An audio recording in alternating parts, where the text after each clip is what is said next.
నాకు తెలిసిన వాడి కాబట్టి కాస్త వడ్డీ ఎక్కువ తీసుకున్నా డబ్బు ఇస్తున్నాను అనుకో.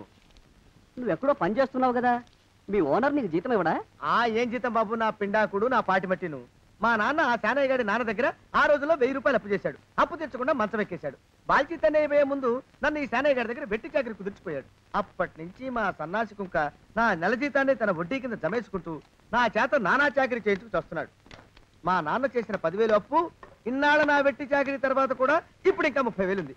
అది ఎప్పటికి తీరుతుందో, నేను ఎప్పటికి బంధ విముక్తుడవుతానో. అంటే అంత రోగ్గా మీ ఓనరు? ఇంగ్లీష్ లో రోగని ఊరుకుంటే ఆనంద్ బాబా దేహానికి. వాడి మీద తెలుగులో అష్టోత్తరం రాసుకున్నాను.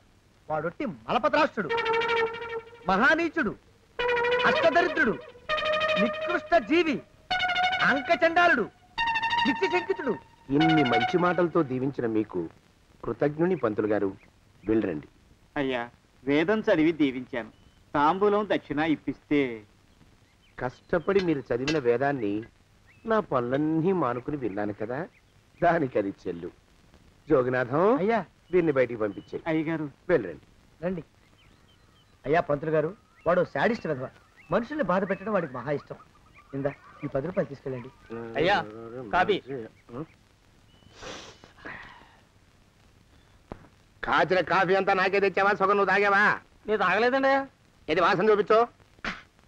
అబ్బా, 14 లోకాలు కంపు కొడుతూ కనపడుతున్నాయిరా. నోరు మూసాయి. పొద్దున్నుంచి ఒకటే తుమ్ములురా. సావుచ్చి పడుతుంది అనుకో. ఏమిట్రా శానయ్య బావ చావుచ్చి పడుతుందన్నాడా? అవునన్నా, మా నాయనే తెగ తుమ్ముతున్నాడా? అవునమ్మా, నేను కళ్ళారా చూశాను. విందా? అయితే శానయ్య బావ ప్రయాణానికి సిద్ధమవుతున్నట్టున్నాడేవు. అంటే మనకు త్వరలో మంచి రోజులు రాబోతున్నాయన్నమాట. బావా బావా బావా, నువ్వు తెగ తుమ్ముతున్నావని కర్ణాకర్ణి తెలుసుకున్నావు. మా గుండె తరుక్కుపోయిందనుకో. తుమ్మ చెట్టు అంత గట్టి మనిషివి, నీకింత ఆపదొస్తుంది అనుకోలేదన్నయ్య. ఊరుకోవే, చావు చెప్పొస్తుందా? మనిషిని చూడవే పాపం, జీవకళ పోయింది. రేపో మాపో అంటున్నాడు బావ. మరేనండి, ప్రేతకళ ఉట్టి పడుతోంది అన్నయ్య.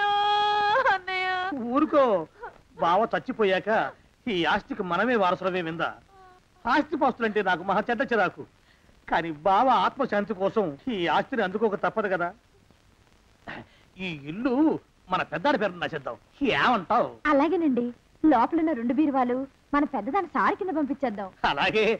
బావా నువ్వు సర్లే, జాగ్రత్త, మెల్లగా మెల్లగా. ఈ పీట కూడా దాని సారిలోకే దూసేయి.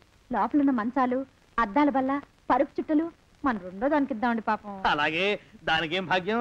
ఇకపోతే బావ పొలమేమో ఒక్కొక్కల్ని చంపి పాతరేస్తాను దరిద్ర పీనుకున్నారా. బావా అన్నయ్య, దూరం పోయిందా అక్కుపచ్చున్నారా. మీకంటే శవాల్ని పీక్కుతినే ఆ రాబందులు ఇవే. అవి మనిషి చచ్చేంత వరకైనా ఓపిక పడతాయి. మీరు మనిషి బతికుండగానే పీక్కుతున్నామని ఎత్తులు వేస్తున్నారు. అది కాదు బావా. ఏమీ మాట్లాడకండి. నా ఆస్తిలో చిల్లి కవ్వ కూడా మీకు దక్కనివ్వరు. కొండవతలకి. ఇవాళ ఎందుకో బావ కారాలు మిరియాలు నూరుతున్నాడు. పెడదాం పదవే. 4 రోజులు పోయాక ఆ శుభవార్త తీర్చాకొద్దాం. అలాగే వస్తాం బావా. ఆరోగ్యం జాగ్రత్త. అలాగే. వస్తాం అన్నయ్య. ఆ పీటెట్టించి దయచేయి. అన్నట్టు అన్నయ్య, నోరు ఎత్తారంటే చంపుతా. కొండవతలకి. పదవే. వేధవ సంతానం. నాకు సంతానం లేదని, ఇక ఉండదని ఈ దరిద్రం ధీమా. ఏమిటారో జోగినాథం, వేల్టికి తిండి పడక లేక నా ఆరోగ్యం పాడైపోతుంది. చిత్తం, ఓ మంచి వంట మనిషిని పెట్టుకుందామండయ్యా. వంటతో సరిపోతుంది ఏమిట్రా? ఇంటి పనుల మాట ఏమిటి? ఇంటి పని కోసం మంచి పని మనిషిని పెట్టుకున్నావున్నాయా? పని మనుషులు వంట మనుషులు సొంత మనుషులు అవుతారు ఏమిట్రా? చిత్తం, కారండి. కారండి. కారండి అంటూ వాళ్ళు ఊరుకుంటారా దద్దమ్మలారా? ఇంకో మాట ఏదన్నా రండి మరి. ఇంకో మాట అస్సలు కారండి. అని పొందా. సొంత మనిషి అంటే ఓ అర్థాంగి కావాలి అన్న ఆలోచన రాజారా మీకు? చిత్తం, మనకు అర్థంగా ఉంటే మంచిదండి అయ్యా. మనకు ఏమిటి నీ పిండం? సరే, మీరంత బలవంతం చేస్తున్నారు కాబట్టి నేను పెళ్లి చేసుకుంటాను రా. ఆ గోవిందం గారికి నా ఆస్తి దక్కకుండా ఉండటం కోసమైనా ఓ వారసుని కంటాను. చిత్తం, వెంటనే కన్నా ఉండయా? కందాం ఏమిటి పిండం? నేను కంటాను రా.